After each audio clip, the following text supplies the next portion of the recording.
భారత్ స్వయం సమృద్ధి 25 కోట్ల మందిని పేదరికం నుంచి విముక్తి చేశాం. 25 కోట్ల మందిని పేదరికం నుంచి విముక్తి చేశారట మోడీ గారు. ఎక్కడ 25 కోట్ల మందిని పేదరికం నుంచి విముక్తి చేసిరు?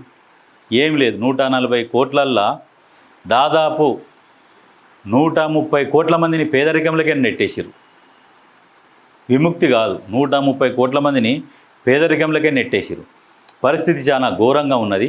ఏంటంటే ఈ పేపర్లల్లో ఇటువంటి చెప్పుకొని ప్రజలని తప్పుదోవ పట్టించే ప్రయత్నం చేస్తున్నారు.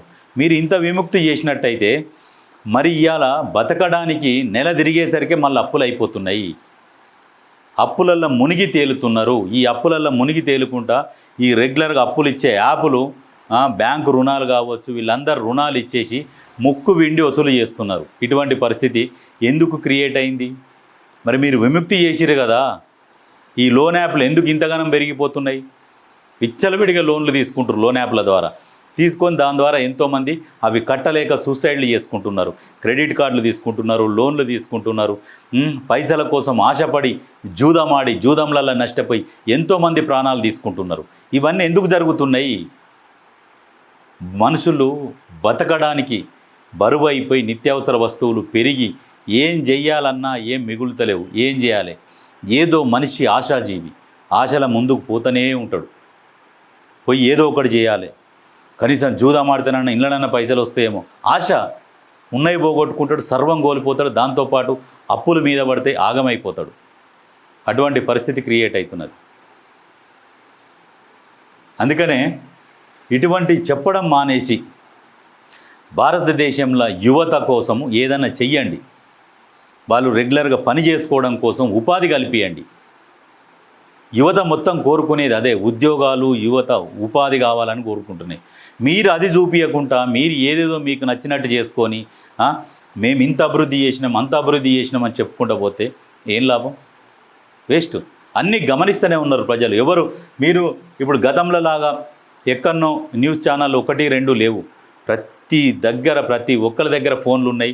మీరు ఏం చేస్తున్నారో నిత్యం నిమిషానికి అప్డేట్స్ వస్తున్నాయి. ఇది కాదు రాజకీయం. మోడీ గారు అంటే చాలా ఇష్టం ఉండే, గౌరవం ఉండే. అరే అమ్మ, మోడీ గారు వస్తే మన దేశం ఎంతో అభివృద్ధి చెందుతుంది, ఎక్కడికి పోతుంది, అమెరికాను కూడా దాటేస్తాం, అంత శక్తివంతులం అవుతామని అనుకున్నాం. కానీ ఏమైంది లాస్ట్కి పరిస్థితి?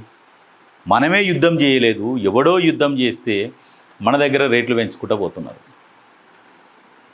అంటే ఇటువంటివి వద్దు మోడీ సార్, ఇదంతా వద్దు. నక్సలిజం అంతం, ఉగ్రవాదం కట్టడి. నక్సలిజం అంతం చేసిరు. దేనికోసం నక్సలిజం అంతం చేసిరు? నక్సల్స్ అసలు అది వాళ్ళది మూమెంటే లేదు.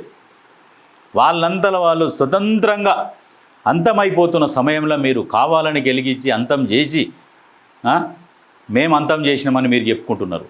వాళ్ళకు ఆర్థిక ఇబ్బందులు, ఆరోగ్య సమస్యలు ఇవన్నీ తలెత్తి నక్సలిజం వైపు చూసేటోళ్ళు మానేసి ఇప్పుడున్న టెక్నాలజీ ప్రకారం అందరూ మానేస్తున్న సమయంలో కొన్ని దట్టమైన అడవుల కోసం, అటవీ సంపద కోసం మీరు నక్సల్స్ని అంతం చేసిరు తప్పితే వాళ్ళు ఎక్కడ కూడా యాక్టివ్ లేకున్నా కానీ వాళ్ళని మీరు ఆ పని చేసిరు. దాన్ని కూడా గొప్పగా చెప్పుకుంటున్నారు. ఉగ్రవాదం కట్టడి ఎక్కడ కట్టడి అయింది? ఉగ్రవాదం ప్రపంచంలో ఎక్కడ కూడా కట్టడి కాలే. దాన్ని కట్టడి చేయండి, చాలా సంతోషం. ఉగ్రవాదాన్ని కట్టడి చేస్తే చాలా బాగుంటుంది. మోడీ గొప్ప నాయకుడు, ట్రంప్ ప్రశంసలట. ఒకరికొకరు భజన చేయాలి.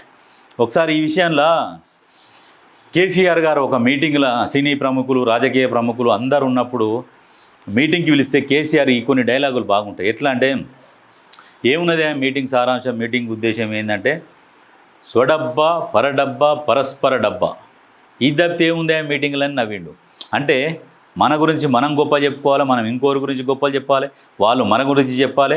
ఇదే ఉన్నది మీటింగ్ సారాంశం, ఏం లేదన్నట్టుగా ఇక్కడ మోడీ, ట్రంప్ కూడా గింతే ఇక. అంతే ఇక. ఆయన డప్పు ఈయన కొడతాడు, ఈయన డప్పు ఆయన కొడతాడు. లాస్ట్కి ఏం చేస్తారు? ప్రజల ముందు కొట్టుకుంటారు ఒకళ్ళు డప్పు. అందరు చూసేసరికి ఏంటంటే అమెరికా అధ్యక్షుడే మోడీని మెచ్చుకుంటున్నానని అనుకోవాలి. అమెరికా అధ్యక్షుడు ఏది చెప్తే అది వింటున్నాను మోకాళ్ళ మీద పొంగి. అరే ఆయిల్ రష్యా దగ్గర తక్కువకు వస్తున్నది, కొనుక్కుంటుంటే ఆ టైంలో కొనొద్దు ఆపేయనగానే ఆపేసిండు. దేనికి? అంటే అమెరికా వల్ల మనకి ఏం ఉపయోగము, ఏమి లాభము? వాళ్ళకు మనం ఏం ఎక్స్పోర్ట్ చేస్తున్నాం? ఖాళీ మందులు ఎక్స్పోర్ట్ చేస్తున్నాం. వాళ్ళ జనాభా ఎంత? ఇంకా కష్టపడతాం, వేరే దగ్గర నుంచి దిగుమతి చేసుకునే వాటిని ఇక్కడ ఉత్పత్తులు చేసుకోవాలి, దానివల్ల ఎంతో సేవ్ అవుతాం. అవి లేవు. ఇటువంటి గొప్పలు ఇటువంటివి చెప్పుకుంటూ పోతారు.